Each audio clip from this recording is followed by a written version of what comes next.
Hey you! Do you want to step into mayhem, chaos, and experience the dystopian future of corporate oligarchs and the schmucks trying to survive it while riding around a futuristic technopunk city? Come join us over at Big Campaign Pod, where we'll keep a bacon pie and ultra-processed Soylent Burger warm for you. Our homebrew world of fast cars, eldritch abominations, and privatized gang activity has been running for 20 years thanks to all the knuckleheads we have.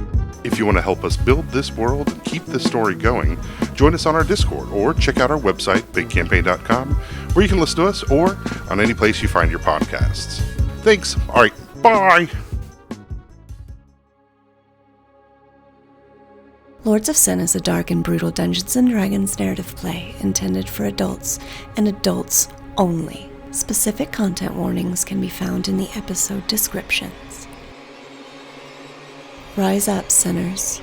Lords of Sin is back.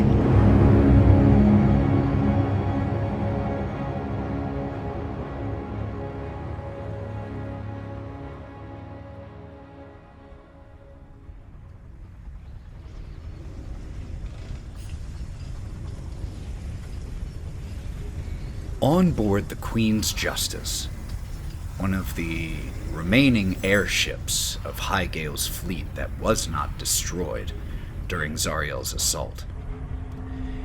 Inside the captain's office, steaming away from the grasp and west over the peaks of the Belt of the World towards the blaze of virtue, we find Kaldian, Lorwryn, Kalista, Valkerie, Korrin, and Zhou. When last we left, Kaldian had informed you all of some information that he was privy to that some of you likely were not, since you'd been busy for the last couple days. There are strange occurrences all around Ivor. The island of Vasami, sirens have been said to be schooling, where they normally hunt alone or in small pods. The town of Trist has fallen into anarchy. Messengers and scouts sent to a scalded mining town don't return. Cannibalism near the central portion of the continent of Ivora, near the town of Sweetwater. Earthquakes in the Belt of the World near Eastgate and Ashfall. Things are happening. And we return to you all here in this office, trying to figure out what your next steps are. Well, this is fun. I'm gonna go piss off the side of this fucking ship. If you guys decide anything that is pertinent to me, be sure to inform me. And also, I'll have a drink available if anybody wants one. And he looks over at Kaldian. You can go fuck yourself. And leaves the room. As Zhou leaves, Kalista's right on his heels. Oh. I think it's a bit early to proposition me for a threesome, though I do find the drow obscenely attractive. I'm not in the mood right now, Zhou. I need to speak to you privately. It sounds like you are in the mood.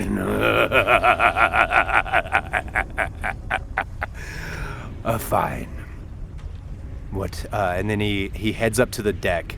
And he heads to the what is the very front of the ship called? What is that? What's the word for that? Prow? The bow. The bow. This should be private enough. What do I owe the pleasure? Kalista will step within inches of him and gently place her hand on his cheek. It may have been hundreds, maybe thousands of years since that meeting in Hygale. But to me, it has been mere days. And the wound is raw. So you must listen to me now. I will take my pound of flesh from Glazio. She will not walk away from me unharmed, and if you protect her over me, over us, you have made your choice, devil, and Shin is dead. Do you understand, Zhou? She has hurt me. She has hurt my sister. Wounds that are so deep, I don't think you could ever understand them. Kalista. One of the most cunning women I've ever met in my entire life. In 1,000 years and 1,000 minds. None are quite like yours. Even you know the lack of wisdom in those words. I have never known you to be blinded by your emotions. And I have faith. No. I know that when it comes to the end goal, you would not be so foolish to sacrifice for some pettiness. I do not trivialize your pain. I do not trivialize your sister's pain. But even you must see the wisdom in what I have said. Your sister lives. You live.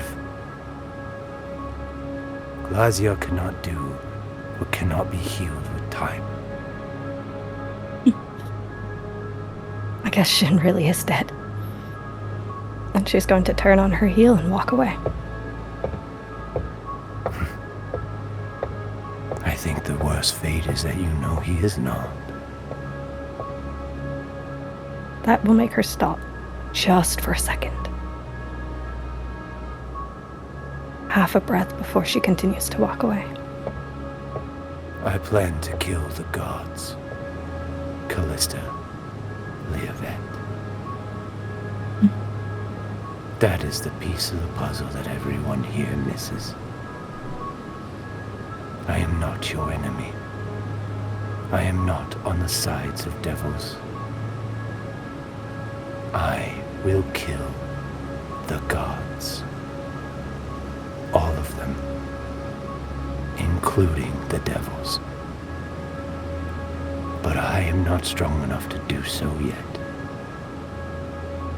And until I am, until I have the power to do it by my own hands, I must play the game just as you must. You once 1,000 years from me ago tried to teach me to play the game, and I who tried to force it with my own hands, with my determination and with my conviction, and I dropped a city on a mountain. And now you would judge me for playing it your way. If you wish to kill all of the gods and the devils alike, what makes her so special that she gets to live on? She gets to live on for now. Swear it. Swear it to me that when the time comes, you will not hesitate to put the blade through her heart yourself. You must be fooling yourself that I would allow anyone else to do it.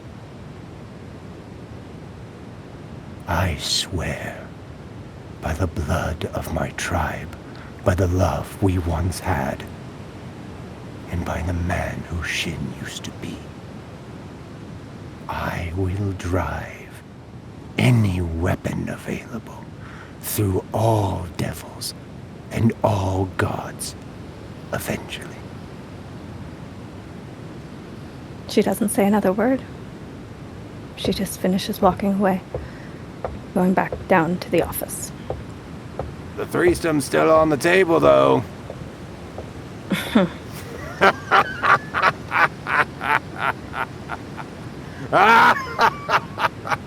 Could I get perception checks from both Zhou and Oh shit, I Kalista, need a please? character sheet. Yep, make a character. I Should might have done that like 19 sessions ago. Well, I've been randomly rolling this whole time. This whole time. 23, baby boo, 23. That is a 14 on the dice, so that is a 21. Okay. Zhou, with a 23, you piss over the side of the airship, which, not a pleasant or relaxing experience when you're going about 100 miles an hour. No, it's and coming you're right back on exposed. me. It's going It's getting on. It doesn't arc. It just immediately gets like blown to the left and just like misted. splatters. It's just that it's misted. Like I know what this looks like. I know exactly what it's just fucking terrible. sprinting. And you notice with a 23 several members of the crew, and the Queen's Justice has about a complement of about 30 to 40 crew members. You notice a few who are walking by see this happen, and I think you would expect a response from a stranger pissing on their ship, but they don't have one. They simply see it, acknowledge it, and move about their business. You also notice that both of them are pretty dirty, which for a sailor or just people who work a random sky ship, maybe that's expected, but these are members of the Queen's complement. There are certain standards you might expect them to uphold, and they almost look destitute at this point. Kalista, you pass 3 members of the crew in the hall.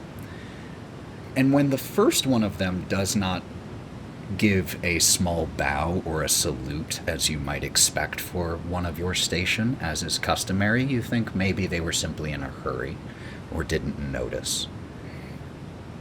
Then the second person walks by you without even a dip of the head to acknowledge your superior station.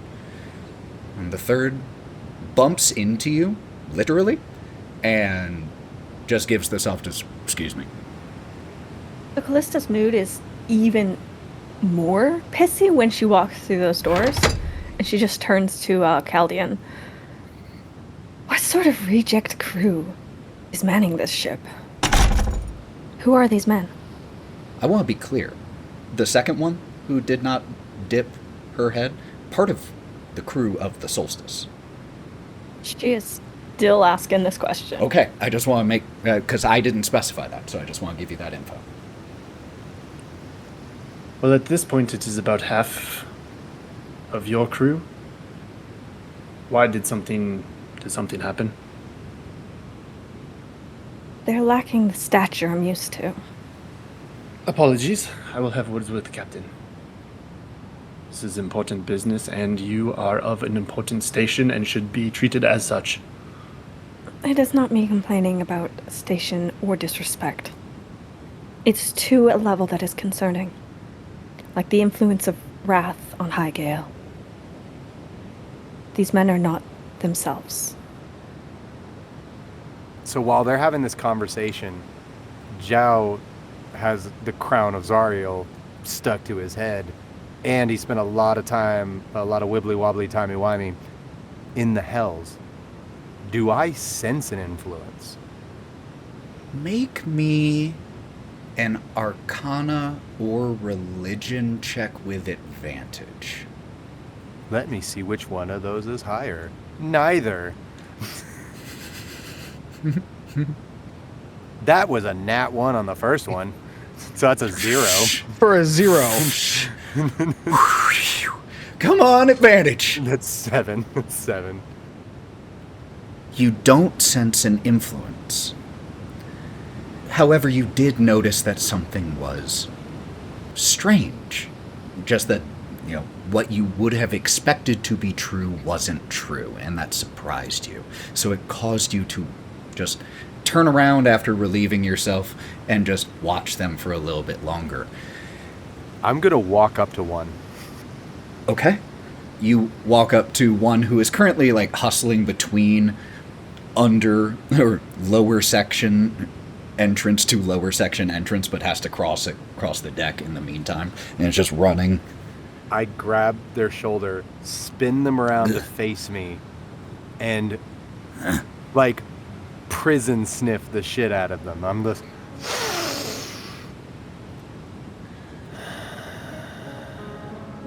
Make me an insight check. Ooh. Oh, that's a 20. Dirty 20. You stop a person who was walking. You stop them without any words. You grab them, and then you sniff them. Deep sniff, too. Full body, just... There is a response that would be reasonably predicted in a situation like this. And yet, this human that you grab just lets you manhandle him and sniff him with no protestations. Oh. And you still don't sense an influence. But wait. It's not just that you don't sense an overwhelming influence. What you actually sense is an absence of an influence. An entire removal of pride from this man. And so being stopped and treated like a thing doesn't offend him, because he has no pride to offend. And he has no wrath to stoke. Not right now. And, Zhou sees this and is like, oh, you poor bastard. No pep in your step. Don't worry. And Zhou, grabs his face like this and leaks just a little bit of wrath into his face. Get your fucking hands off me! Just slaps your hand away. It's your fucking problem anyway, huh? That's better. Continue on. Pisshead. And just goes walking off, huddled against the wind, hustling to get back below decks. We're just gonna talk about the fact that Zhao's just doing stop and frisk on the fucking He learned. Thought we left that behind us. But okay. Yeah. We become what we hate, don't we? I only learned certain lessons, buddy. Zhou, would you be returning to where everyone else was, or would you be hanging out here for a little while? Zhao's gonna wander aimlessly until somebody guides him back to where he needs to go. He's just sort of doing what he wants. In that case, we cut back to the five of you. So how about we come to an agreement that if any of us are feeling a little bit odd or notice anything in someone else, let's maybe just speak up. I always feel odd. This is true. She is always feeling odd. Oh, honey. I feel like I should say that. You're going to need to be a little more specific when you say what it means to feel odd. We have killed 2 devils so far. But thank you for sharing, Val. Thank you for sharing. Thank you. You know, the first step is always admittance. I'm just so very proud of you, yes. Zhou wanders back in at this moment. Perfect moment. Kalista turns to Kaldian just as Zhou walks in. Not even paying attention to Zhou walking in. Zhou intends to kill the gods as soon as he's done with the devils. I thought you should know. Oh, my ears are burning. Funny. When the hell did... Okay, so we're killing devils and now we're just gonna jump right to gods now? What is that? Can we at least deal with the first things first? Please. I did not say we, I said Zhou. Oh, okay. I have no intention on killing gods. I like my god. He's cool. This is a little awkward. I'm actually going to leave the room again. No, you should just... Thaumaturgy's gonna slam the door shut as he turns. Maybe just stay right there for a second. So he thinks he can kill a god. That's... He plans to kill the gods. And he'll look at Zhou. Sweet summer child. He'll giggle a little bit. Is that really your end goal? That's why you're here? He gets up, nose to nose with Kaldian. Call me a child. One more time. Wrath, settle down before I send you back to the hell you came from. Could everyone make me wisdom saves, please? Men will do anything but kiss. I know, right? Who said I wasn't going to? Mwah. Might still be on the table, we don't know. I got a 25 on my wisdom save. 12. Awesome. Lorwryn got an 8. 22. 13. Okay. I have to send a few of you a message. Alright, please continue. Call me a child. One more time. Wrath, settle down before I send you back to the hell you came from. He looks over at Lorwryn. You're hot when you're dominant. I Mm-hmm. can see why Kalista likes you. But I'm not talking to you. Respect is given, respect is earned, as you know. And this one called me a child. Apologies, child is not quite accurate. It is more puppet. I punch him. How do you respond, Kaldian? I probably get punched. Korrin will punch Zhou right back. He flies into the wall, crashes through it. Because Korrin's probably got either equal strength and she just sent something that's like 300 pounds through a wooden wall, crashes through it, lands into whatever is on the other side of that wall. You break into the captain's bedroom section of his cabin. Oh, fuck yeah! Bring it, Goldie! And just like gets up, like immediately to his feet, facing Korrin, and is like, You don't get to call me that. I'm gonna, at this point, Val is also going to square up on Zhou. So she's not gonna pull any of her swords or her daggers. She's just gonna pull up her fists, essentially, when she sees Korrin take a stance after she hit him. Oh, this is way more fun. I might die. And he's not pulling his weapon. He's not pulling the sword. Okay, this is me formally asking permission if I may use a spell against people.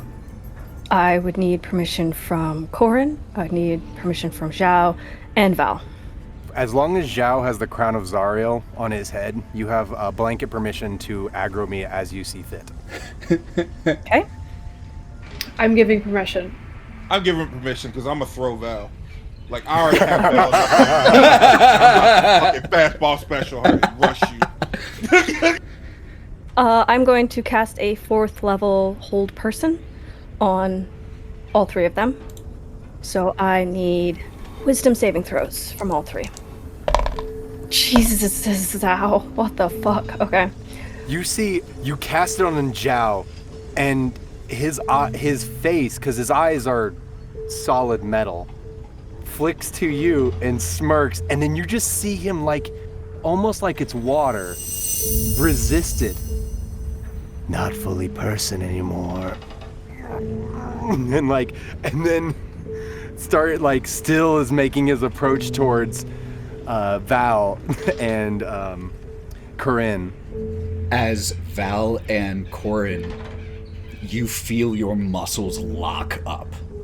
Kalista is going to drop the spell on Val and Misty Step to stand right in front of her between Zhou and Val. Just narratively, what we have here, we have Zhou climbing out of the hole in the wall that has been caused. Korrin still fighting against the fact that her muscles are locked up against her own will.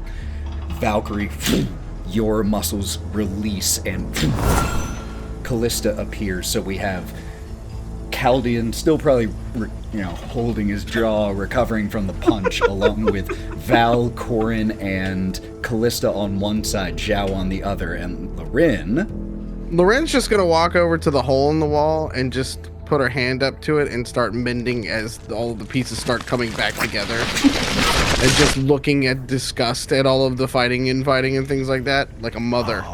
Oh, come now. And so he looks at Kalista and what she's doing is like, oh, don't worry, gorgeous. I wouldn't hit someone that is locked up. That's no fun at all, and nor is it fair.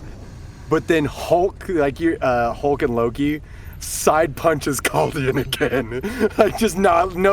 Side punches Kaldian again. For this one, I would like a roll to hit at this point. 25. Yep, you're gonna hit. That's gonna hurt. He can't. Yeah. It does minimum damage. What Kaldian feels is that this punch is pulled. He's hitting you because he thinks you deserve it, but he's not hitting you with everything he's got. But he's hitting you in the face. And when you hit him the second time, he would have just started standing back up and kind of like resetting his jaw. But when you look at him, it's just neutral face. There's no anger, no rage. He's just waiting for another one. He points his face towards him. Puts out his hand. He'll take it. Lifts him off the ground. I will kill your god eventually at some point. But no, it's not high on my list.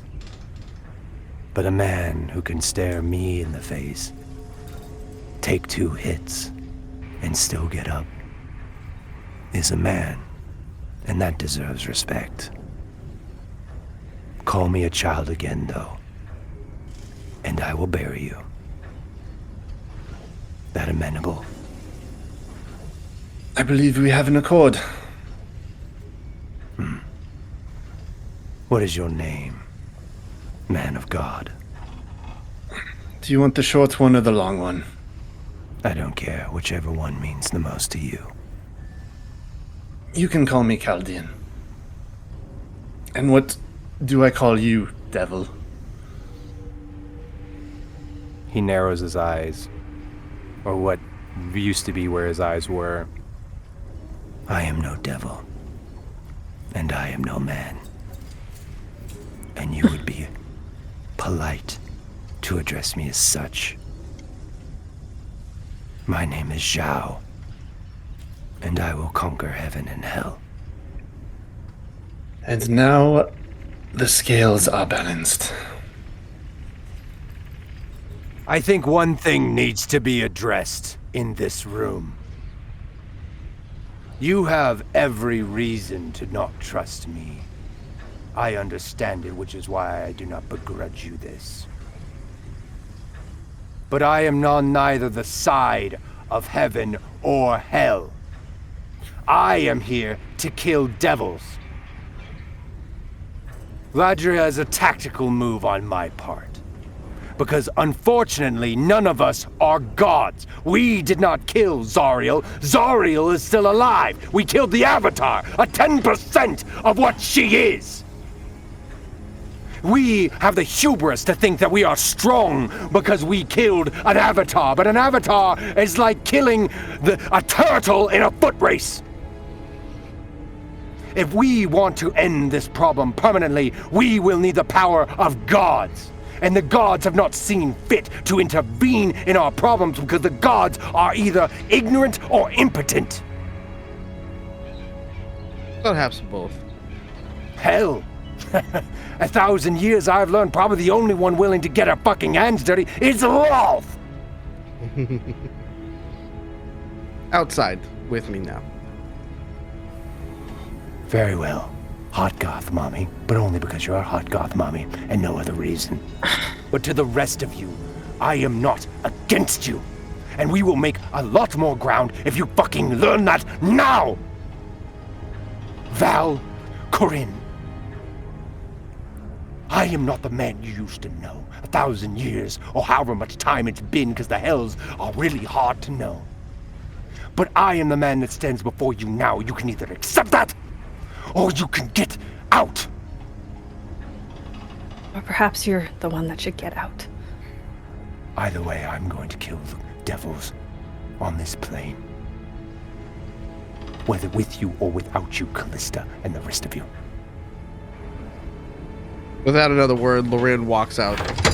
And Zhou follows him and kind of breaks the door frame as he goes out, like shoulder checking it. I think before we follow Zhou and Lorwryn to where they're going, we linger here in this room with Kaldian, Kalista, Korrin, and Valkerie a little bit longer. The door shut, splintering a little bit. The hole in the wall fully mended. Things knocked off of shelves with the impact. Kalista going to turn to Korrin. Are you done? Undo me, please. You will undo the hold person. And then, physically vibrating, she will leave the room. Heading up back to the bow where she had spoken to Zhou earlier.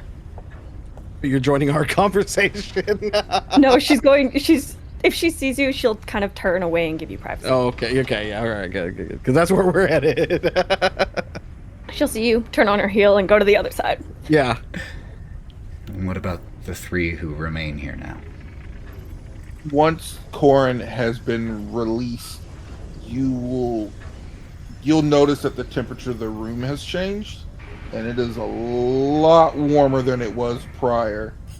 And when she moves, you will see her footprints burned into the floor of the cabin. Hal's gonna look at both of them and kind of sigh. Well, thank you both for doing that, but was he like that before? Yes. Yeah. He's just kind of worse now, but we've been seeing this coming, really. This is not new. Huh. He doesn't like authority. Yeah, he doesn't like authority. I've met this side of him before. I fought that side of him before. That side of him hurts a lot. Yeah, it does. I think my tooth is loose. You took 2 on the chin, though. Yeah. I just don't like bullies, so... Yeah, I think he was holding back a little bit, if I'm being honest. Oh, he was. Mm. Your jaw would have been... That's your whole head, by the way. Gone. He's gotten beefier. He's bigger now. Hornier. Yeah. Yeah. Is that in more ways than one? Well, no. I mean, yeah. I don't know. I don't know about that. I do. Yeah. He got really close and you could almost taste it, you know? He just wants to kill your god because he's sad about gods. Got a bad rep with gods. His didn't call him back. Yeah, he's in a bad situation all around. He's got a lot of trauma. Don't we all? Well, thank you. Y'all want a drink? Let's get to drink, yes. Fuck yeah. Okay. Start raiding the captains. Like, there are several fine decanters in here that have liquors of various hues, crystal glasses, and we see as Kaldian walks over and begins to pour some glasses for all of you. Korrin will give Val 2 little vials of things that she can drink. I'm experimenting with your abilities and such. So here's some dream extract that I've got. Taste. Tell me how it tastes, by the way. Thank you. Is it rude that I am also curious? What can I just have like a little?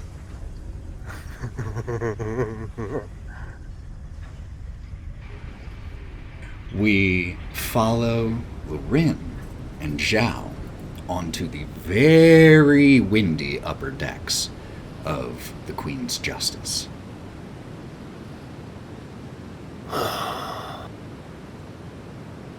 Have you learned nothing in your 1,000 years? Learned quite a few things, Daughter of Loth. Yes, but the politician. The last thing I tried to explain to you, the politician. As much as I would love to think like a politician, we cannot escape our natures. Nor can we escape our fate. Am I a little more wizened to the ways of the game? Yes, but am I going to be able to play it at the level that you and Kalista play it at? No. It's not my battlefield. What do you want with me, Daughter of Loth? What is your game, Zhou? I just explained it. Do you think I am lying? No. I mean, what do you want with Glazia alive? What have you promised to Asmodeus to bring her back alive? I promised to bring her back unharmed and untainted, without the besmirchment of defeat, so that her honor and respect may be intact. Honor and respect amongst devils. Surprisingly, that does exist within the Hells. Pride being a thing in all. It's war, and it's its own version, but it exists nonetheless. Asmodeus doesn't want her crippled, does he? No, she would not be crippled by the defeat of her avatar on this plane. Oh. What he wants is for her to remain undefeated, unembarrassed. Who is trying to take her throne this time? I didn't know we had all that time to explain that list. Hmm. You're asking a very specific question, aren't you? You want to take them all down. Yes. You know the only way that you can do that is within their realm. Yes. If they are defeated here, they are weakened in their state. Yes. Glazia did not inherit her area, her level of the 9 hells. She took it. That's what you would want. That's what they want you to believe. That's propaganda. She is a product of nepotism as much as anyone. Yes, she is powerful. But she's not Asmodeus. She's not her father. No. She's impulsive. Prone to reacting emotionally. And sentimental. Oh. Interesting. Part of the reason why she's even here might not be why we think her father, my patron, if you must know, believes she's here for possibly an old flame. Insight check. I choose to fail. This is painfully honest. No fabrications, no flourishes. It is the straight and honest truth as he sees it, or as he has been told, or as he has found out. And from what you can see, it's a mixture of all those things. Ah, I see. Searching me with your astute perception, are you? Searching for the lie, for the game. That's your game, Daughter of Loth. That's my beloved Kalista's game, not mine. No, it is Asmodeus' game. That's true. He keeps them all down on purpose, including his daughter. Yes.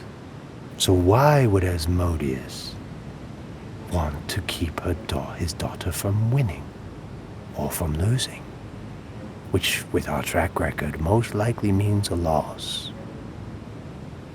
He doesn't want to be usurped.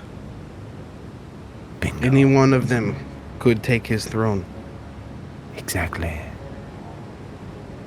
She's here for Monaros, sin of greed, a flame and a lover of hers. And what happens if they join forces?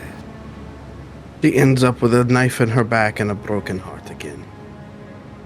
Yes. And he has her crown. Mm-hmm. And a win against Asmodeus in hell. Which does what? It weakens all of it, which gives him more forces. Exactly. So if we take Glazia off the board with our blood, we weaken Naros. And we take two devils off the board in one fell stroke. Or at least weaken one's position. We cannot fight the archdevils yet on equal footing with their full forms. We are not there yet. But we have to get there. You know she would not let her just walk away unharmed, right? Not if a certain powerful voice in her life says otherwise. You see the wisdom, daughter of Loth, trained under the web and plans of the highest mind of webs and plans. You know the wisdom of my words. Even a simple mind like mine with 1,000 years can come up with a half-decent plan. You were put the task. Do you have a plan on trying to convince her? Because I'm listening. Because I don't think we're going to be able to just say, pretty please. Actually, you'd be surprised with Glazia what you can do with a pretty please. But yes, though I will say it's not as formed as you would like it to be. Because we lack one key ingredient. Why is she here? Is it for her lover? Or for her ex? She is a brat. She is. In every sense of the word. That she is. And she flaunts her hell powers. She flaunts her dad's decisions. Yes, she does. She is not to be trusted, Zhou. No devil is. But things that cannot be trusted can be manipulated. Be careful. Scion of Wrath. I see the flames of redemption behind those dark orbs. Not all redemption can come at the power of a sword. You're right. But I do not seek redemption. I seek revenge. Zhou, as you said, those who cannot be trusted can be manipulated. You felt that choke collar get pulled by your leash, and you take 9 points of psychic damage. In my mind. Oh, calm down. It's exactly what you ask me to do. How else do you motivate your daughter? Do not begrudge me for the terminology as it sits, Father. Do I notice Zhou wince or anything like that? First, well, why don't you go ahead and make a perception check or insight check? And Zhou, as you say that, you feel that metaphorical collar loosen again. So do a 16 on perception. What's the maximum amount of damage that Asmodeus can do at any given time for that psychic damage? Like, what would be a high-end damage roll? I would say this is the highest you've had. I can't tell you the upper limit. Then, if you don't mind, Lorwryn, being your training and where you've come from, you felt it. It wafted off of me. Even if I didn't make a face. Like, you saw the corners of my eyes tighten for a second, but you felt a wave of demonic psychic energy just kind of waft off of me. Like the wind off of a very fast punch. Daddy is not very happy with you at the moment, I see. Likes to police how I say things. So does Mother. I figured you would understand. We are very similar. We are puppets in a larger game that most of these people will never understand. Because when you perish, you go back home, and so do I. Zhou leans in, almost kissing distance away from Lorwryn. And it almost seems like he might. Except just like you, I dream of holding the string. She kind of leans over and gets in his ear for a minute, and she just goes, "Spider webs make beautiful strings." That they do. But just know, she's mine. And she'll walk away. You could share. Not my type, baby. We hear Zhou shout this over the wind. We follow Lorwryn and then speed ahead to where Kalista has been standing. Kalista, you stand here on the deck, the wind whipping your hair so strong that it's just out to the side. She is going to sit behind the railing to a point where she's a little less in the wind. Just where she can at least... Yeah, a little bit of a windbreak. Maybe against the mast, either one. I don't know if the airship has mast or not. I think it does. But It does. It doesn't currently have sails on it because or at least the sails are not unfurled because it's using its engines right now, but it always has a backup. Perfect. Then she'll sit with her back against the mast, blocking most of the wind. And she's just going to pull the seal for Saloon that once adorned Jaeger's body out and just have it resting in her palms. I don't speak to you, Saloon. I speak to my heart. My sister. And I hope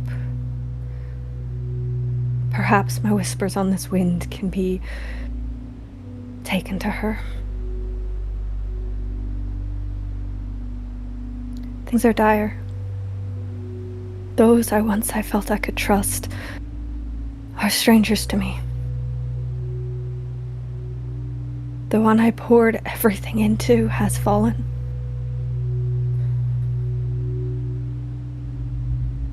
And I miss you. Please be safe. Do not follow duty to death. When the time comes, I will hold you once more. I'm sorry. And she's just going to lift her hand and let the seal blow away in the wind. And then pretend she did not hear what Zhou just yelled across the ship. Could you make me a luck check, please, Kalista? D20. Just let me know 10 or above, 9 or below. Oof. A 2. Oof. You watch the crumbled remains of this seal disappear as you are sailing 100 miles an hour in the air. And as you release it, it is just whew, gone. And if the gods are as good as Saren says, maybe your message will reach your ears. But you'll never know. If she's leaning up against like the mast kind of thing or trying to find a windbreak, she'll just kind of come over and just sit down next to her. And not really say much, but just kind of lean into her a little bit. How'd it go with Zhou? About as well as one can expect. He is a very stubborn person. His leash is not very long. Leash. What do you mean? He is here of somebody else's accord. With a singular purpose to get Glazia back to hell where she belongs. And if he fails? He will die on sight. I can almost be sure of that. There are very few planes he could hide in at that point. That would keep him alive. And considering he wants to wage war on all of the gods, I can imagine that no other plane would take him at this point anyways. They listen, you know. Whether they show it or not, they are among the stars. They peer down at what mortals do. Zhou was right about one thing. What is that? They haven't lifted a finger to help us. No. Those working for them have. Where are they?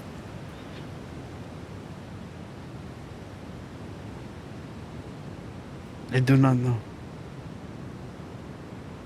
It does bother me, actually.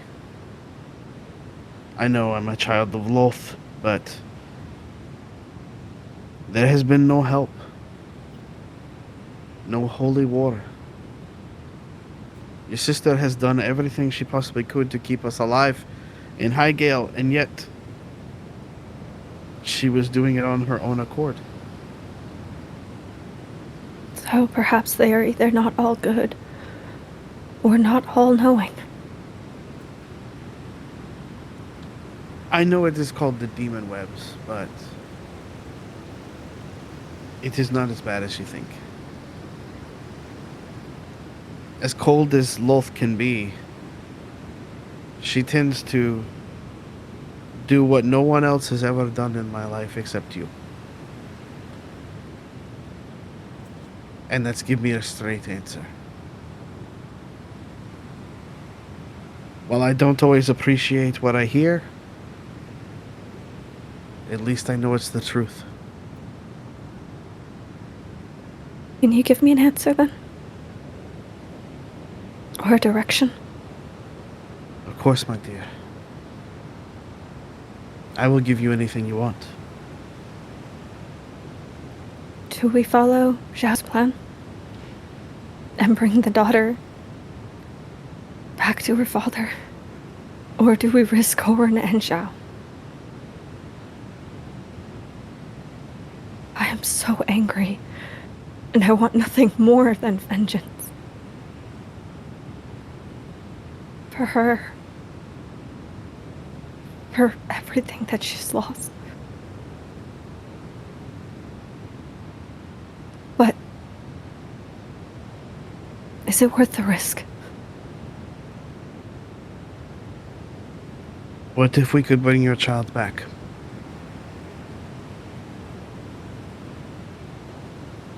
Will he still be my child? Or will he be tainted like Zhou? We are all tainted, honey. We all have baggage. We all have our history. No one on this planet is pure. He knew 2 months in this life. That soul had barely breathed. And now he breathes fire. I do not want to bring him back to a world when maybe all he will feel is pain. Maybe he will not even be recognizable. I want his soul to rest where it deserves. Where the birds fly. Not there. We can give him a hero's rest if we can get his soul back. He is purer of heart, but also very, very, very courageous. And he loved you so much. Tainted or not, redemption and forgiveness is always available. Did his love come from his soul? Or was it merely duty? Did he love me because he had to? He loved you because you put part of your soul in him. I know that you are very logical, very pragmatic. Some may even call you cold. I know better. That is why he was pure. That is why he loved you. And that is why you loved him. Kalista's gonna stand and hold a hand out to Lorwryn. Lorwryn will take it. Very pathetic three strength pull Lorwryn to her feet. Helping someone else with a 3 strength to Right. her feet. So it's a lot like As you- Comic-Con standing in line. Got it. At 4 a.m., get up off the ground. Yeah. Last call, going home. Yeah. 14 sheets to the wind. It's all right. As you help Lorwryn to her feet and have to restabilize yourself, Captain List approaches the two of you. We'll be arriving at the Blaze of Virtue within the hour. Thank you, Captain. May I ask you to do something for me, List? Possibly. Bring your crew together and light a fire in them once again. They need to be motivated. What's your passive insight? I think it's pretty high. 1 second. I really should stop closing off my character sheet. It's like I've never played this game before. It's 17. Yes, we'll be referring to your character sheet intermittently. With a 17, he looks confused as to how to start a fire in others when he does not have one. He looks almost at a loss for what that fire you're referring to would even be. And he just kind of gives you a confused look. Zhou? Kalista, you're now very aware there's a large presence standing behind you. Out of nowhere. Hell no, I'd banish your ass immediately. I'm tired of getting spied on, motherfucker. No, it's a misty step.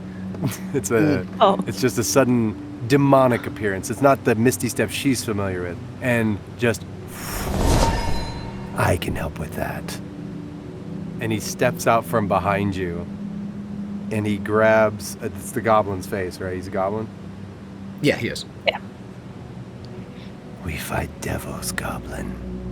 Devils that killed all your family and friends. They have taken so much from you and this crew. We go to war. and imparts enough that he can impart it on others. You watch a flame ignite in this goblin as you say this, and his face contorts in a grimace of wrath. And as you let go, he looks at you, Kalista, and gives you a nod. Still not a nod of enough respect, but a nod of acknowledgement. And he breaks away from Zhou. All right, you sorry sons of bitches, all of you listen up. Gather round. As that's happening, Kalista's gonna turn to Zhou and look up at him. Definitely with her chin still kind of held high. You're right. It's time I lock away my heart again. We'll follow your path. She's gonna cover her chest, and a bird cage, a black bird cage, is gonna form around the golden bird. He smirks. He looks at you and he looks at Lorwryn. Now we both know that bird isn't alone in its cage. Think what you want of sin, Miss Leavet. But what I have learned before and what I have learned now is that good and evil are states of being we attach to things that just are. Sin has its place in the world as you are seeing, just as good does. Both are required to live. I understand that well. Yeah. And he nods to you, passes a glance at Lorwryn, smirks, and then walks away. They killed our loved ones! They killed our crew! They started this war! We didn't ask for it! We're gonna fucking finish it, aren't we? And Zhou, you have to cover your head, or you have to reach your hand up to your head for a second as you feel energy being pulled from you into the captain and spreading spider webbing across as the wrath that you pushed into the captain begins to infect his crew. And they begin to shout and raise their weapons in a defiant roar.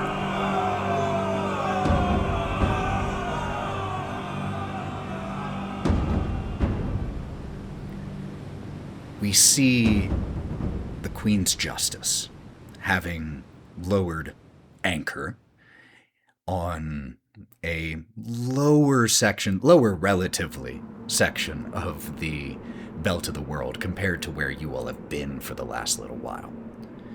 It has dropped anchor and dropped the rope ladder. And we see as the six of you have started descending, landing here on the snowy, rocky mountainside. And Korrin, would you mind once again describing the exterior of the Blaze of Virtue, which stands about 200 meters or so away from where the Justice has dropped anchor? You see this wonderful 2-story rustic tavern with a blue dragon skull embedded on the front of the building. You see as the snow is falling off of it, and it's beautiful. It looks like you would see a safe haven, like a beacon of hope when you walk up to into town and you know you're home. Would you, Korrin, say anything, as you would likely have been one of the first to have climbed down? Would you say anything to your companions before you start approaching your home?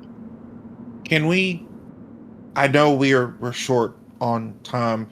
We're not very far from it, and she just kind of points the direction of where the brothel is. It's not far.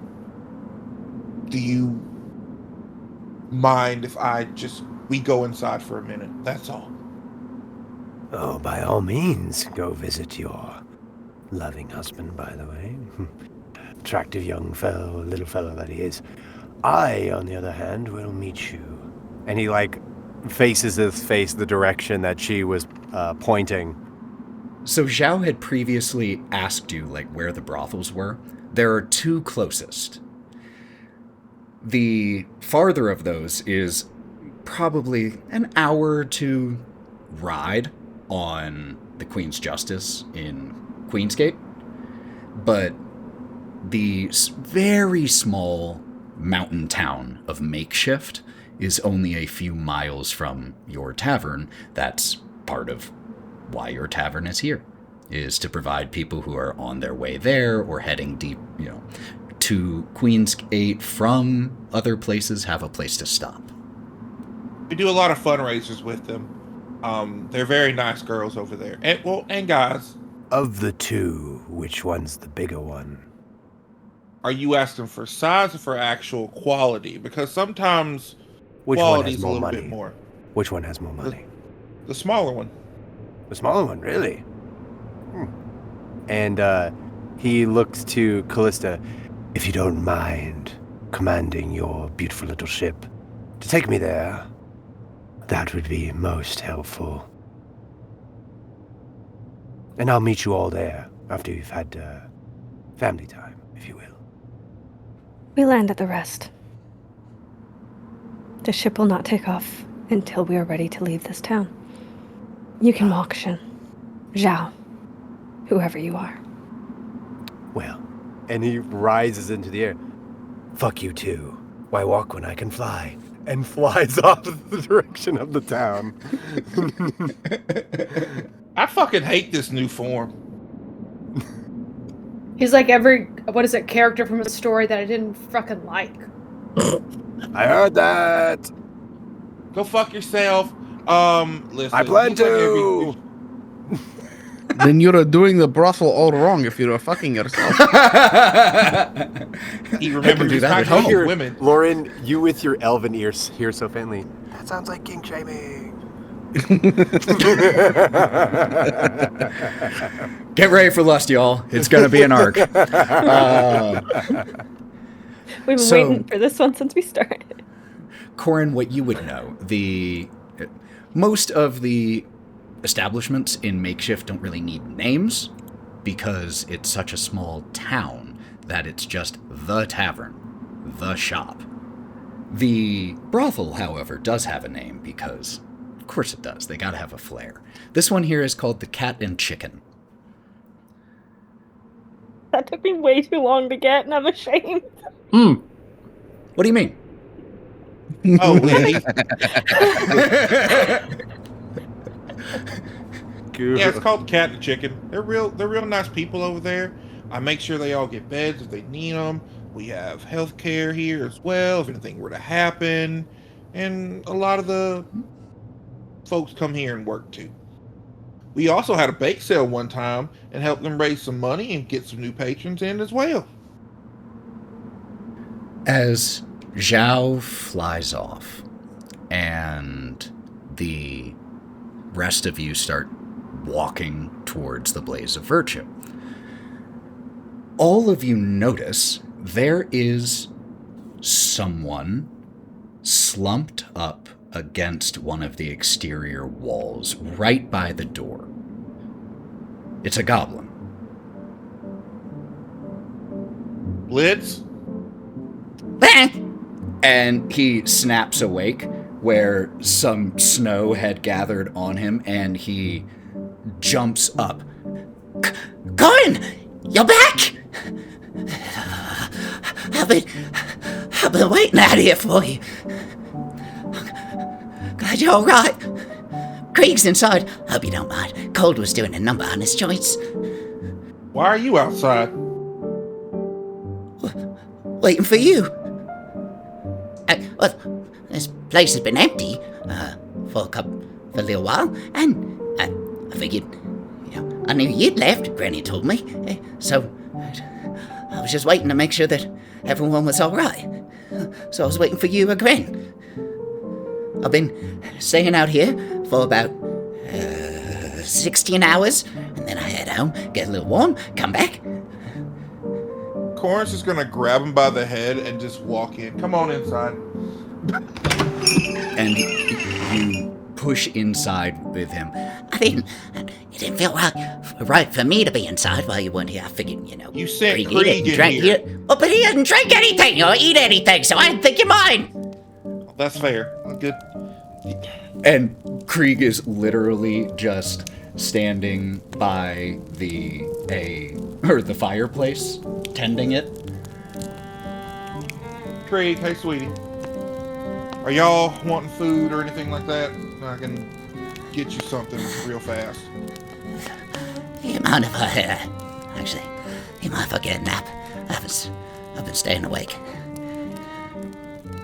She hits the counter and a key pops up and just gives it to him. Go. I gave you one of the nice rooms. Go. Come on, Krieg. And they start heading off, and Korrin, with the knowledge that the only light in here right now is from the low fireplace that Krieg had been diligently tending ever since Blitz told him to go inside. Can you describe the interior that we see of the Blaze of Virtue, also with the knowledge that other than you all and the fading footsteps of Krieg and Blitz, it is empty? You see, again, pictures of Korrin when she was a young adventurer with different party members. You see pictures of Korrin and Val and Shin. You see a wedding photo of her and Gren. Various different pictures and artifacts from other conquests or items that people who have visited the tavern have brought as either tribute and put on her wall of fame, things like that. And you feel peace. Like in here you feel okay. You don't have to worry about the stressors of outside or what's going on. You just are home. Various empty tables, but it looks like it would be bigger on the inside, and it is. From looking on the inside, looking on the outside, it is bigger. It can house more people. And she just says illuminate, and the room gets brighter and you can see more of it. Several torches and sconces, the chandelier enchanted overhead, all of them blaze to life with a comforting, ruddy light. And you also see a picture with everyone there, including Kalista. One of the earlier photos of them together, with a smile on her face, by the way. And she kind of just looks around, and as you see these photos, you see her age throughout all of them. Her scales come from a bright gold to a very dull, brassy color like she has now. Well, are y'all hungry, or can I get y'all something? You can't say no. I'm already going to do it anyway, so I just always ask, what do you want? I actually have a further ask, if it's alright. Could we maybe bring in half of the crew and rotate them? A little bit of homeliness could do them good. Well, yeah, of course. They're supposed to come in here. I will go fetch them. Also, those two that ran upstairs, are those your employees here? No, well, no, not officially. Because if they were, you should increase their pay. That is quite crazy, them staying out there that long. First of all, I don't pay him anything. I feed him and give him a place to stay. I did not tell him to stand outside. No one goes hungry or cold when you come to the Blaze of Virtue, okay? Everyone's got a spot here. He just has a little drinking problem. I will go fetch half the crew. You return to underneath the Queen's Justice. You speak with Captain List, and he is quite appreciative and says that he will get shifts established so that the crew can begin to rotate. Not half at a time. He would rather do it in a few smaller chunks, but he will get the rotation started. And start shouting a few names even as you are leaving, and a few of the crew, just about 6, tail after you and will enter the Blaze of Virtue and happily go, and all of them immediately huddle around the fire. And Korrin just gives a good old whistle, and a lot of the pots and pans start to come alive and start cooking. Incredible. This is how I feed everybody. I'm supposed to get some staff. I'm supposed to hire some kobolds, and they're going to be working and running tables for me and everything like that. She's going to look for the wine. She snaps, and just one of the tankards comes alive and starts running across the table and puts in front of you. She'll grab 2 glasses then, and one to Kalista, and then she'll go sit by it in a couch by the fire. And the tankard actually follows you. Korrin, can I get you to possibly roll an insight check on Kalista? I mean, sure. I mean, I'm trying to make y'all food and make y'all eat something and everything, but roll with disadvantage if you're not paying attention. Sure, not paying fine. attention? That's totally fine too. It doesn't matter. I got it 4. Doesn't matter. Then I don't think Korrin obviously doesn't notice it, but Lorwryn does. Kalista basically sneers at the magic before taking the seat next to the fire. Snooty.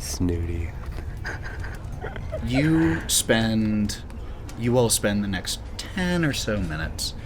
For those of you who've never seen Korrin in this capacity, it's a very different Korrin than the one you've seen on the battlefield. Though you do see some overlap in the personality, just when one of the crew members just gets a little too... doesn't say please. And Korrin gives the mean mom face that you very familiar with, and then, please. There you go. Here you go. You can have your bowl, but it's only half full because you were very rude. There you go. You all warm up, fill your bellies, and about 15 minutes after Kaldian returns with those 6 crew members, Blitz walks back downstairs from where he had headed. Korrin? Yeah, bud? Actually, question. Your friends here, you all, are you... What is it? Shin? Kalista? Jaeger? Valkerie? And Lorwryn? When Blitz mentions Shin and Jaeger, she breaks one of the spoons that she's using immediately. Well, you're fine. You're fine, Blitz.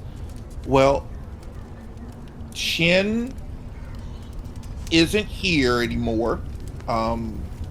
And Jaeger had to go away for a bit. So we have Cal and this giant douchebag that you'll see later is Zhou and everything. We're not gonna let him in. But like, yeah, he'll be sometime. But why? What's going on? Everybody else is still the same. What's going on, bud? I think all of you in here whose names were mentioned, you have, even the one whose name was missaid, have that cocktail effect, and you're able to turn and start paying attention to this. Could everyone roll me either perception or insight or medicine? Your choice. I rolled in at 20. Got a natural 20? Oh my god. Got a 28. I got a 14. 15. 15. Natural 20 for a 31. Yeah. Korrin and Kaldian. Blitz looks... His eyes are open. His jaw is a little slack. He looks almost like he's sleepwalking. There was someone calling who, there was someone who wanted to talk to you. Who? I couldn't... He said his name was... Mephisto. Mephisto? I couldn't see much of him. It was like he wore the darkness around him like a cloak. But I could see his eyes. And his smile. He had a nice smile. It made me feel wrong.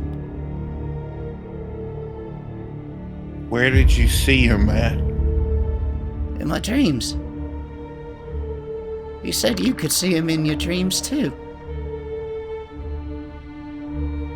Did he leave us a message? Did he say anything beyond wanting to see us? No.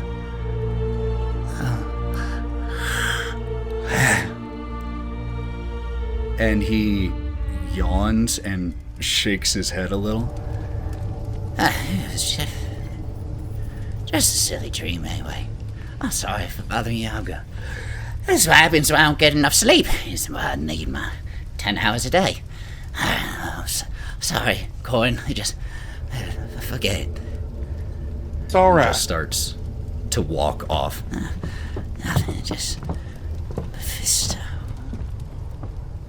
Korrin, where's your husband? I would expect to see him by now. Is he not tending the tavern? He was told to put this place on lockdown. She will take to her ring and speak message to him. Honey, sweetheart, the iris of my life. We're in the inn right now. Where are you? Clover?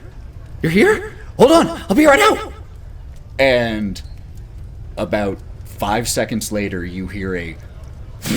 and the back door, not the back door, but the door in the back, you know which one, you hear as it slams open, and you see your husband come tearing around and just runs straight into your legs and hugs you.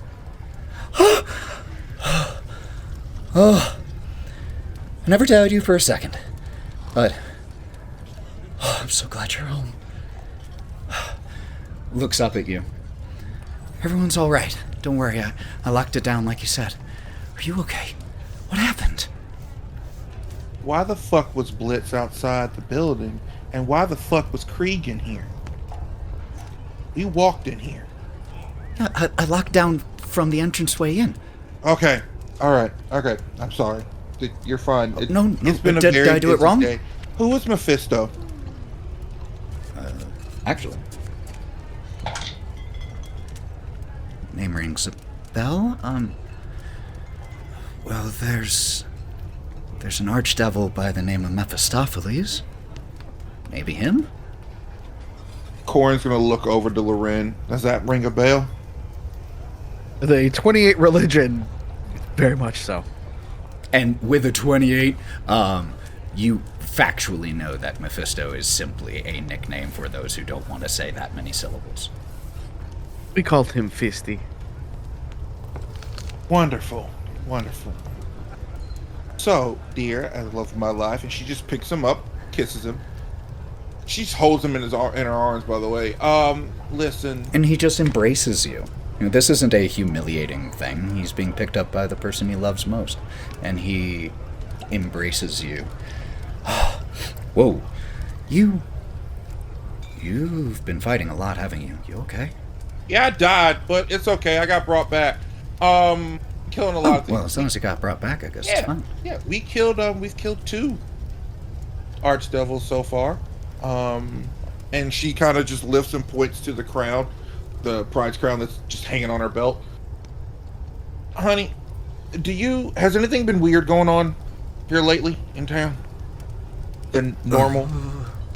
I didn't really go into town much since you left. I heard the cat and chicken is quite bustling these days, but other than that, I mean, once you sent the message for us to go into lockdown, I haven't heard anything after that. We've been locked down. Well, apparently Mephisto wants to talk to me in my dreams, apparently, but I haven't dreamt any lately. I've had a lot of time to sleep. You always did have trouble sleeping before a fight, so that's not too surprising. Yeah. But listen, I want you to meet my new friends. You know Val, and you know Kalista. Nods to both of you. It's been a long time. You look good since the wedding. Yeah, a few pounds heavier, but I can still keep up with the young'uns. I'm sorry that we haven't seen each other since then. I'm sorry the first time we're seeing each other is like this. But my name is Gren Ironhand. It's a pleasure to meet all of you. Thank you for taking care of my Korrin while she's been away. She can get a little hot-headed, but thank you for making sure she came home safe. Oh, make no mistake. She was taking care of, well, me, in the last day. Leans forward in a, faux conspiratorially lean. Believe me, I know that. I just can't meet new people and say you're welcome for my wife saving your ass. That's a good man. Blushes. And this is Cal, and this is the lovely Lady Lorwryn. Nice to meet you. Pleasure to meet you, Lorwryn. Welcome to the Blaze. It's normally... Oh, when do we get customers? When I came in. Of course. Yeah. How long have you been back? Not long. I'm quick to get it ready to go. You know that. I can set a house very fast. I know it. Well, I'm glad you're all right. I'll be right back. I'm going to go let everyone in the Nexus know that I'm okay and that you're all right, that everyone's been worried sick. So I'll be right back. And just goes jogging back the way he came. Fucking love that man. I still can't believe you didn't invite me to your wedding. Oh, no, I did. I did invite you. You were too busy, is what your personal secretary said back for me. Supposed to be in my bridal party. So. I call bullshit. And Kalista is going to step out.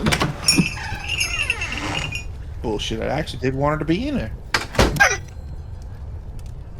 We cut for a second. Zhou, you were flying off in the general direction that Korrin pointed. Do you think you would have, as Shin, ever been to the small nearby town of Makeshift during your time here? Absolutely. If I spent any amount of time in that town existed when this would have happened, what did I assume is yes. Then absolutely he knows the direction. Though, he's having to recall this from 1,000 years ago, so... So, could you make me a survival check with advantage, please? 14. 14? Yeah, you remember the way. I mean, obviously, 1,000 years can dull the memory, but you do generally remember the way. Makeshift is a population probably about 150 or 200. So it's a small collection of buildings. Some of the houses built farther away so people have their privacy. Some built closer together so they have safety in numbers. But you fly back towards the quote-unquote town square, where the three biggest buildings just are generally within eyeshot of each other. And you can hear the sounds of the brothel before you even approach it. Seems somebody's already establishing a presence, or already has. And Zhou, and tell me that this is not okay. And Zhou reaches back in and pulls out a bag of gold that he stole from the ship. 100%. I'm sure whoever this belongs to won't miss it much, or even notice. As you start to approach your familiar haunt, or at least a place you've been a couple times, you approach the Cat and Chicken. And just like you remember in your distant memory, swinging in the mountain wind outside, there is a sign with a lewd painting of a soaking wet cat dancing with a chicken with a rosy red head. Before he goes in, one more thing. He reaches into his bag of holding and pulls out a solid gold icon of Kaldian's god. I wonder how much this will get me. Just a small little scales here, just that you lifted. This is not the one he uses. As you look at the sign, could you make me a perception check, please? 18. The chicken looks like it is drooling slightly. And it doesn't quite look painted. If it was, someone put a lot of care and attention into making that salivation look very realistic. Zhou looks up at the sign. Oh shit, that's real. Yeah, if as you look at it, you can actually see that the drool moves slightly running down the sign. Somebody is definitely in charge of making sure that is their day. I hate that I smelled that. Wow, we found a limit for Zhou. That's amazing. Oh, it's several people. There's a rotation. Wow. 5? 5 guys? 5 different guys. That's their job. There are 5 guys in this town. That's their job. My God. Okay. And then Zhao's like, not here. That's surprising. It's the other one.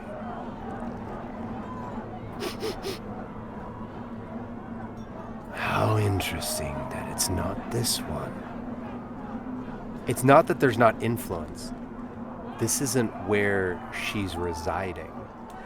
Like, the influence is here. That's not what he's saying. That's not what he's smelling. He's like, the semen being on the sign. It's like, no. I just said it was drool. You made it that, for the record. No. Like, Zhao's like, interesting.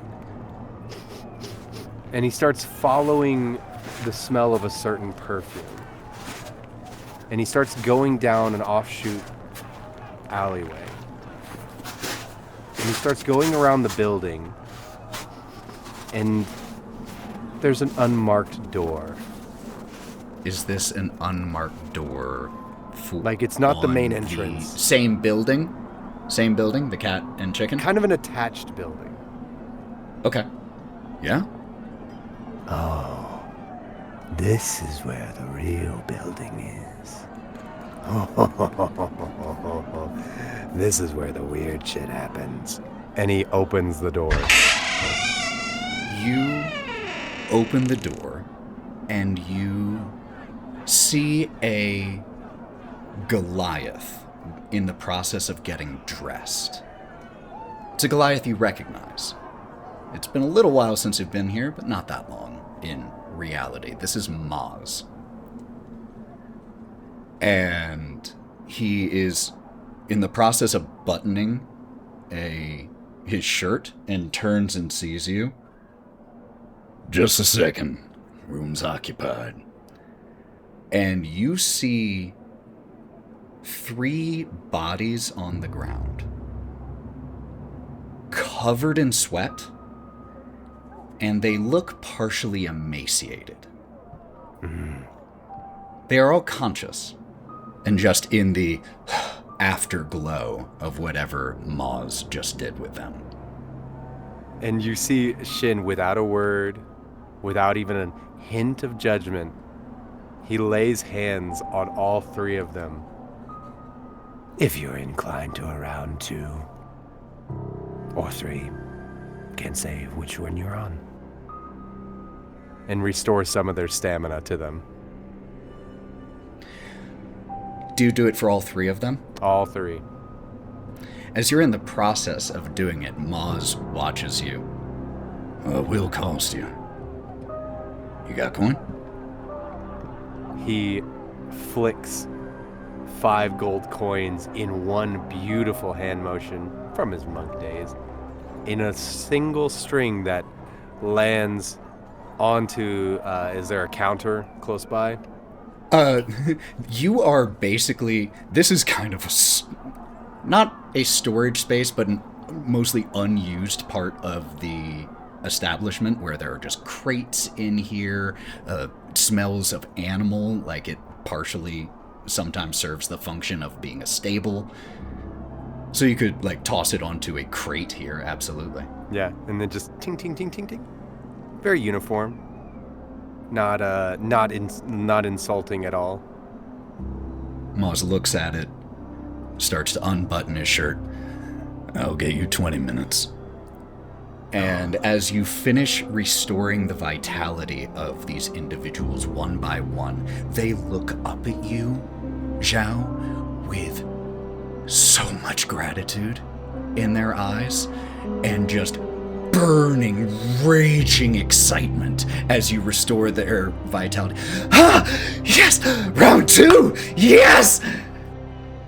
That said, they are still uncomfortably skinny, rib cages protruding, wrist bones very visible as they simply have nearly no fat on their body. But they are, yes, round 2! Round 2! Good! And we pull away from this moment. We return to the Blaze of Virtue. Cal's looking at all of the paintings on the wall, just kind of taking each one in for a couple minutes, and he's gonna ask Valkerie on one of them that she is in. So how long ago was this one? I think that one was 50 years. Damn. Your hair was shorter back then. It looked good. Doesn't look good now? Is that what you're implying? No, that's not the exact. No. It can be both things. You drew intention to it looking. God. It was just the first thing I noticed. God damn it! I don't do well with Schadenfreude. I want to point one thing out. This place has perfect acoustics to where Cory can hear that. It just looks back. Ooh. Oh, and I love that world building idea, that kind of like those theaters that were built so that the acoustics would draw to a certain space. You have specifically designed this space so that when you stand behind the bar, you can hear conversations clearly from across the room. If you stay here long enough, we'll probably get on the wall too. I mean, if we live, you know. Well, I do not see many Grave Wardens. Any. Probably because they die before they get a chance to have their picture put on a wall. You could be the first. See that? And she points up to a empty spot that's just a couple, you know, what is that? A couple feet above the photo that he was just pointing at. Right there. That one could be all of us. With, I guess we'd have to paint in Jaeger as well. But You might need a bit bigger spot if he's going to be in it. yeah. And at that moment, you see Val just start to get like a little like, what is it, wistful? Thinking about it. But my hair would be long. Yes, it would. Apologies. I think I need to go relieve some of the other crew.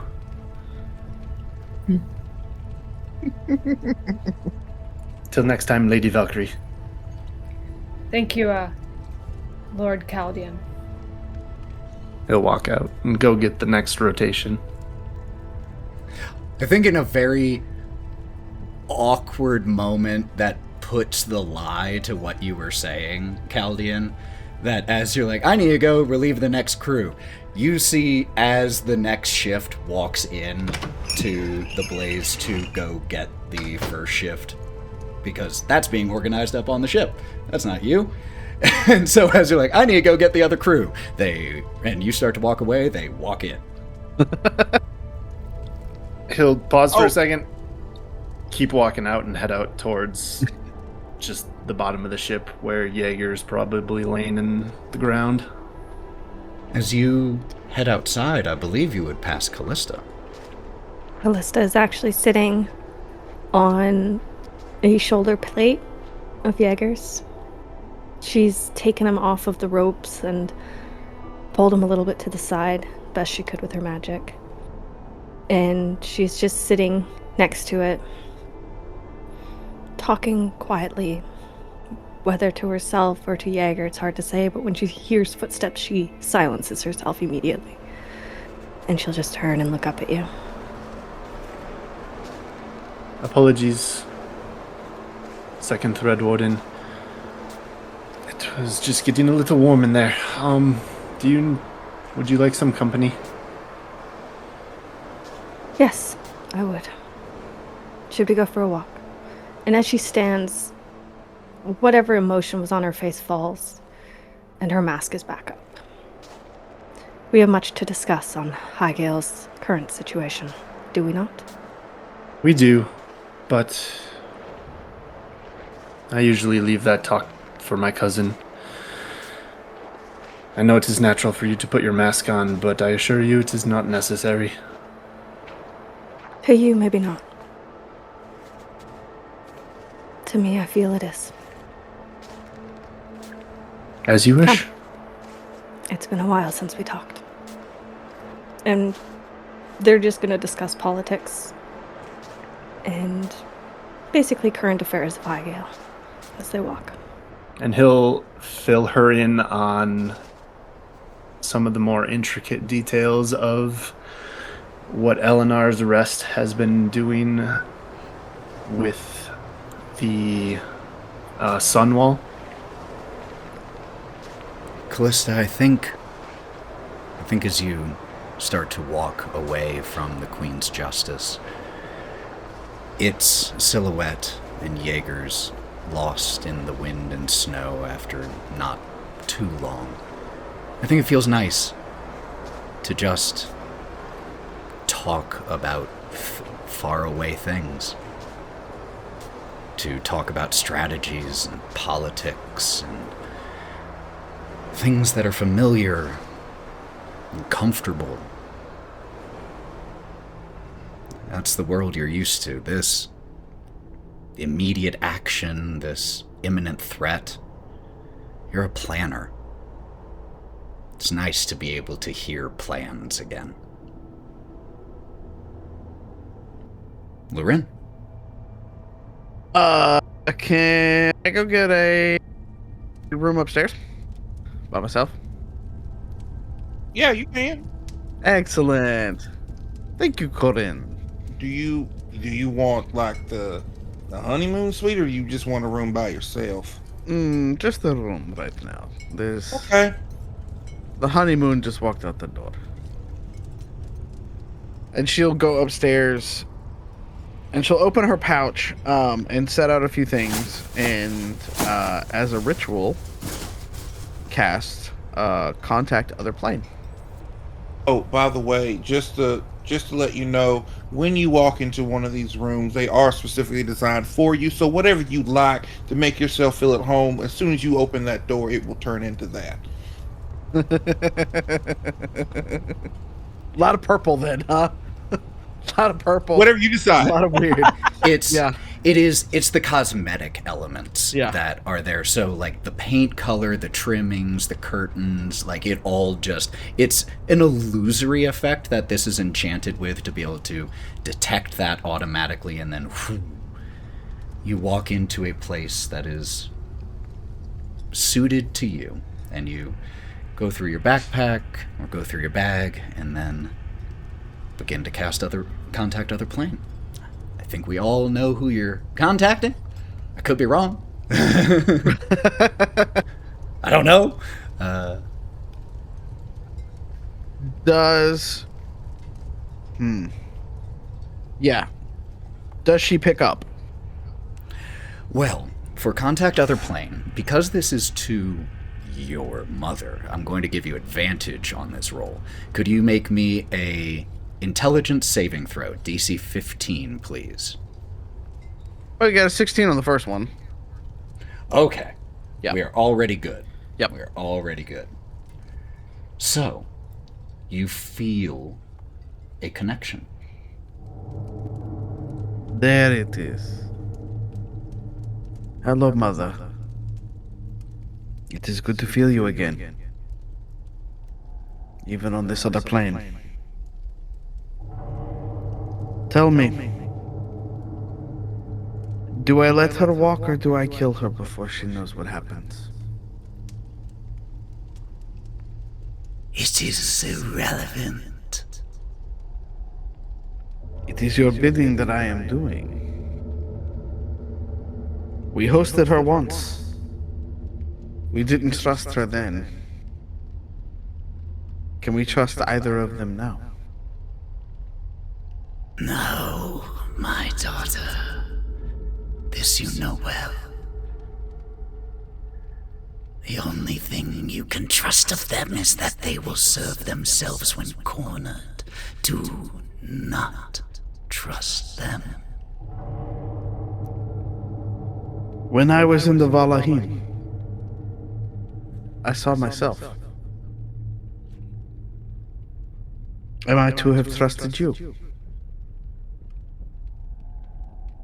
I saw what I was. Are you doubting, my daughter? No. I only ask, when did you take me? That was not you. A shadow of you. What you are now, that little girl could never have dreamed.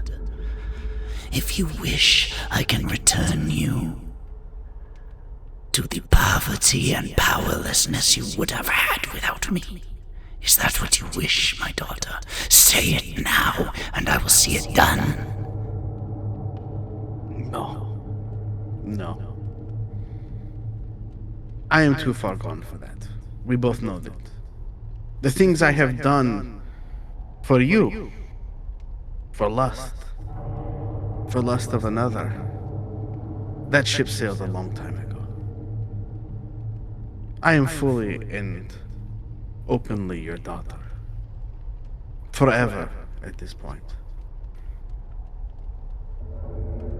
It's just interesting to know my past. To know what I had fought for.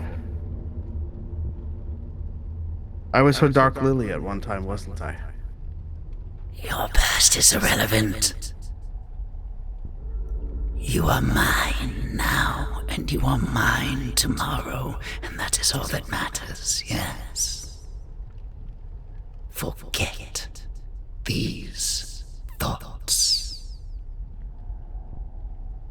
They are distractions. You are distracted. No.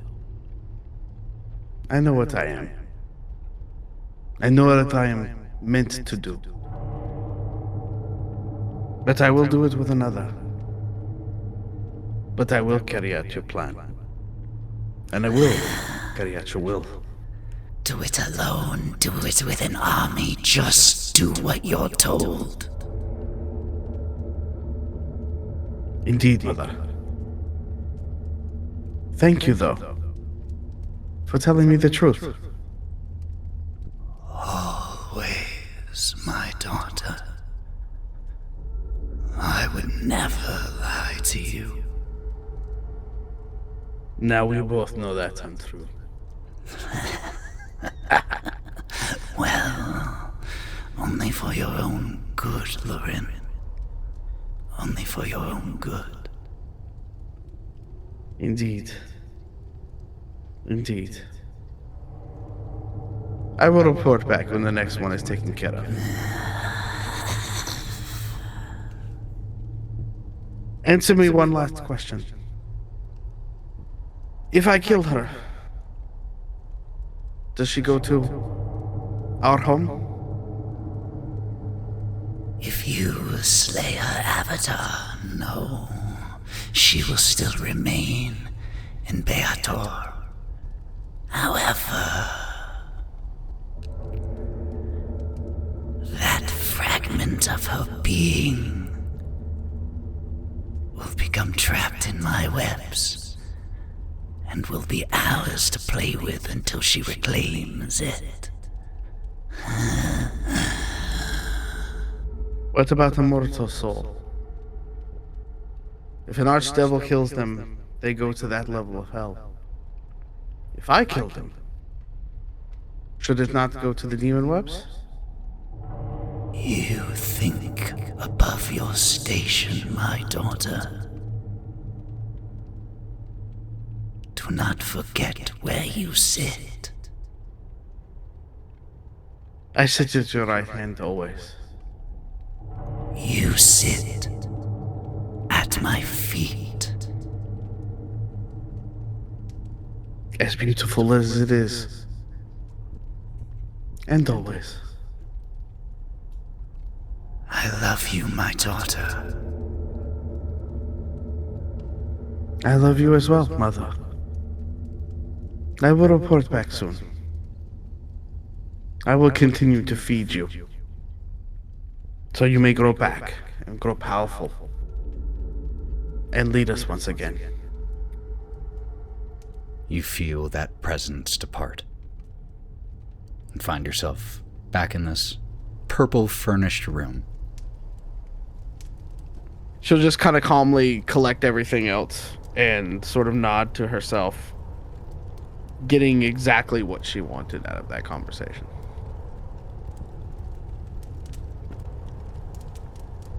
Once I see Lorena's gone upstairs, Val is just in the corner, like kind of playing with her hair and looking at the old picture, and everybody's just full happy. No one's going to notice. She is going to slip to the back of the kitchen and into the hall and go to a inconspicuous door that looks like it doesn't belong there, but it's kind of behind some boxes.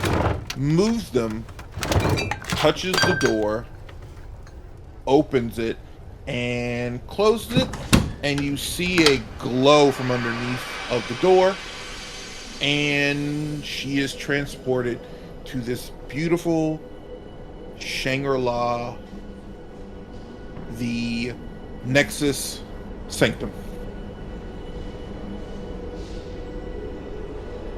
We don't dwell long here in this small pocket plane of existence that connects so many different worlds and planes. We see familiar faces excitedly running up to Korrin. Edwin, the Aasimar, Vredas, Igithyanki, Creek, Stitch, Pericles, Quetzal, all of these members of the Nexus that you know and have known for years run up to you, hugging you, happy to see you, glad you're okay. We see as you spend a little bit of time with each one of them, just a short time, but you're not someone to ever let someone feel unseen. And so as Creek walks up to you, his tree limbs groaning with every step, I am glad you are well, Korrin. We were worried about you. Do you require our assistance? Oh, no, Creek, dear. Me and my team, we've got it. You guys have to be the last line. If we fall, then you guys are the ones that got to take care of things, okay? Gives a slow nod and puts a hand on your shoulder, and then when he pulls his root-like fingers away, produces... What is your favorite flower, Korrin? A bearded iris, like my bubby. My bubby. That's what I call Grim. This iris grows at the tip of one of his fingers, and he pulls it off and hands it to you. Thank you, buddy. And she puts it in her ear, in her hair. There are numerous other little vignettes here as you receive hugs and comfort people, letting them know everything will be fine, and so will you. Eventually, we see you and Gren together, the others giving you your space. I know that look. You off again? Yeah, just going down the road, though. We'll be back. All right. Should we be keeping everything on lockdown? Are there still patrons out there? Do I need to go cook? There are patrons. Everything's automated now. I got it going. Just check on them ever so often. Yeah, of course. Yeah. They're all ride out of here, so usually they just need something they can get it themselves. But you're good. Just make sure no one comes through here that's not supposed to be through here. Okay? As she pushes him further into the room and slams the door with her tail. I've got time. Do you? Yes, and just flicks him over the bed with her tail. And we fade from there as we see this large gold dragonborn mount this halfling who is just looking up with very excited eyes. This is not the direction he expected his day to go.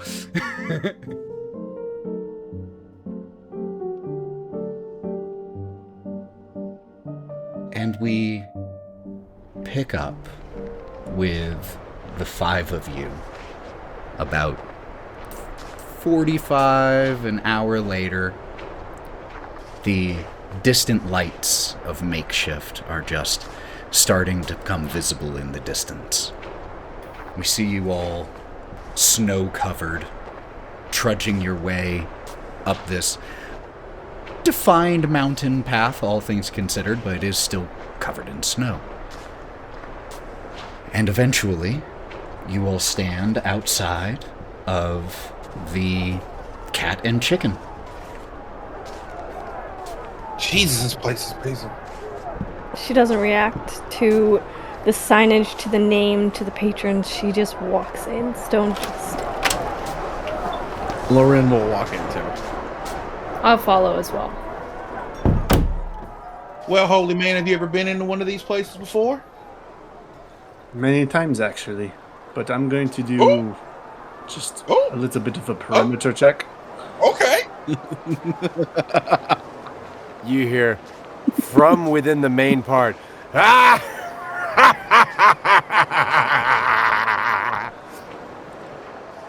Now I'm definitely going to take my time out here. I'll see you inside. Oh, do you want me to come with you, or? I mean, sure. Company would be nice. Yeah, I'll walk you around. Appreciate that.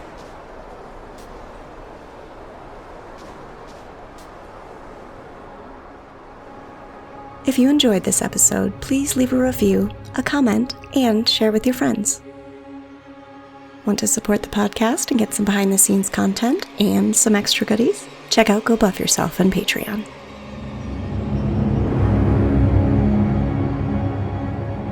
Lords of Sin is Cory J. Phillips as Zhou, Danielle Phillips as Valkerie, TheMalloMan as Lorwryn, Aaron as Kaldian, Matty as Kalista, Mav as Korrin, and Ethan as all the other stuff.